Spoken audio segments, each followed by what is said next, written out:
Right now, there are 300 million people on dating apps. Swiping, matching, hoping. We act like we invented romantic choice, like our generation is the first to have options. But for most of human history, love didn't find you through an algorithm. It found you through proximity, ritual, luck. And here's the part that should make you pause. The divorce rate was lower. Not because the marriages were better, but because the system was different. That difference tells us something. Something we haven't fully reckoned with yet. Go back 10,000 years. Humans lived in bands of 20 to 50 people. That was your entire social world. Your pool of potential partners, maybe 4 or 5 people your age, maybe fewer. Choice wasn't the luxury. Survival was. You paired up because it made the group stronger. Then came farming, around 10,000 BCE. And with land came something new. Inheritance. If you owned land, you needed to know your children were yours. Marriage became a legal container for that certainty. For thousands of years across dozens of civilizations, parents arranged marriages. Love was not the goal. Alliance was. In ancient Rome, girls could be legally married at 12, boys at 14. The families negotiated, the children obliged. In medieval Europe, the Catholic Church tried to change this. They insisted marriage required consent. Both parties had to say yes. It was radical. In the 12th century, a woman's yes had legal weight for the first time in most of Europe. But consent didn't mean freedom. It just meant you could say no to one man. Your father still chose who was asking. So how did people actually meet? In villages, the answer was simple. Everyone already knew everyone. The parish church was the original social network. You were baptized there. You worshipped there. You buried your dead there. And every Sunday after Mass, young people gathered outside. It was sanctioned, supervised. But it was real. Seasonal festivals were the great equalizers. May Day, harvest festivals, midsummer, everyone came. Class lines blurred. In England, bundling was practiced well into the 1700s. A young man and woman would sleep in the same bed, fully clothed, sometimes with a board between them. It sounds strange, but it was practical. Homes were cold. Privacy was rare. This was the supervised version of getting to know someone. In colonial America, bundling was so common that ministers preached against it, which means it was happening everywhere. Meanwhile, in Japan, a practice called yobai existed for centuries. A man would sneak into a woman's room at night. If she accepted him, courtship began. If not, he left. It was dangerous and imperfect. But notice, the woman still held veto power. Not much, but some. In West Africa, certain communities held formal courtship dances. Young men performed, women chose. The Wodabe people of Niger still do this today. It's called the Garawal. Men spend hours on makeup, women judge. The gender script is completely reversed. By the 1700s in Europe, something new appeared. The personal advertisement. People began paying newspapers to announce their availability. The first recorded Lonely Hearts ad appeared in a British publication in 1695. A man looking for a wife with a fortune. It was mocked. Respectable people didn't advertise. Only the desperate did.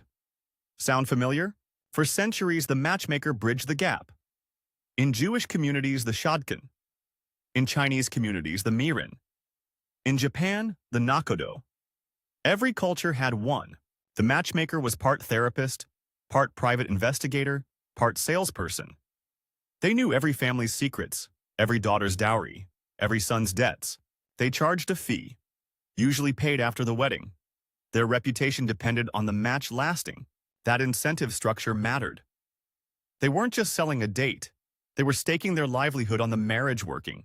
Then came the 1800s. Industrialization. Cities.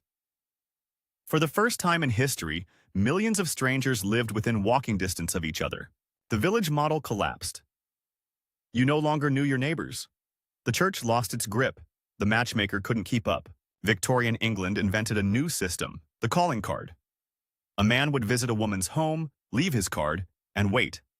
The woman decided if he could return. The home was her domain. He was the visitor. He performed. She evaluated. The power dynamic was the reverse of what most people assume about the Victorian era. Meanwhile, the novel was quietly reshaping expectations. Jane Austen published Pride and Prejudice in 1813. Elizabeth Bennet wanted love and respect. Not just a provider, Millions of women read it. The idea planted itself. Love could be a reason to marry, not just an outcome of it. The typewriter changed things too. By the 1880s, women entered offices. They worked beside men who weren't their relatives. The workplace became a courtship venue. The bicycle did something even stranger. In the 1890s, women on bicycles could travel alone for the first time. Away from the chaperone, away from the village. Susan B. Anthony said the bicycle did more to emancipate women than anything else in the world. She was talking about freedom of movement, but she was also talking about courtship. Then came the telephone. 1876, Alexander Graham Bell. And suddenly, two people could speak privately for the first time without being in the same room. Parents panicked. Newspapers ran articles about young women corrupted by unsupervised telephone calls. They weren't wrong that something had changed. Every new technology that let two people talk privately without witnesses was treated as a threat. Every single one. Keep that pattern in mind. Now here's where the story turns. In 1896, a man named George Agee wrote a book called How to Win a Wife. It was a self-help guide for courtship. It sold hundreds of thousands of copies. The anxiety around meeting a partner wasn't born with Tinder. It was already there. People had always felt lost. By the early 1900s, the word dating appeared for the first time. A sociologist named Willard Waller documented it in 1937.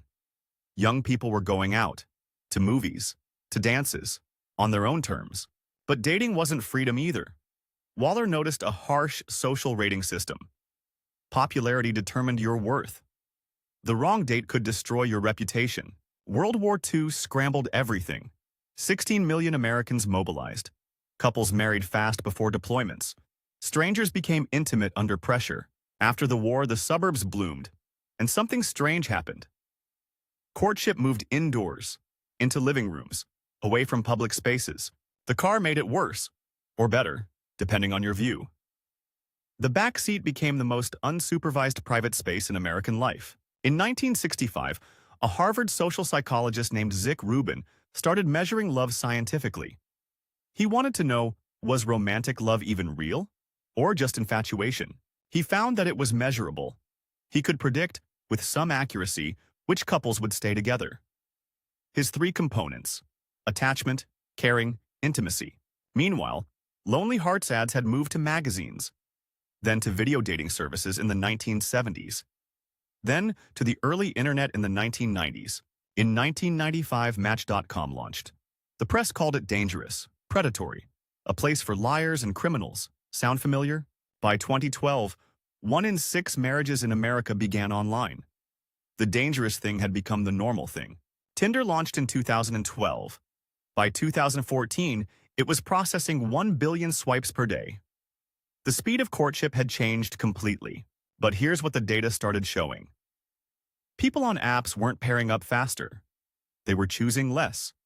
More options produced more paralysis. Psychologist Barry Schwartz called it the paradox of choice. The more options you have, the harder it becomes to commit. The happier you expect to be, the more disappointed you become. The Village didn't give you 5,000 options. It gave you 5. And something about that constraint forced a different kind of attention. When you knew you'd see that person every Sunday at church, every harvest, every village gathering, you paid attention differently. You had to. They weren't going anywhere. The question was never really, how do I find someone? The question was always, how do I see who's already here? Every tool, the parish, the matchmaker, the calling card, the telephone, the app, was just an answer to the same fear. That you'd miss the person you were supposed to find. The apps didn't create the loneliness.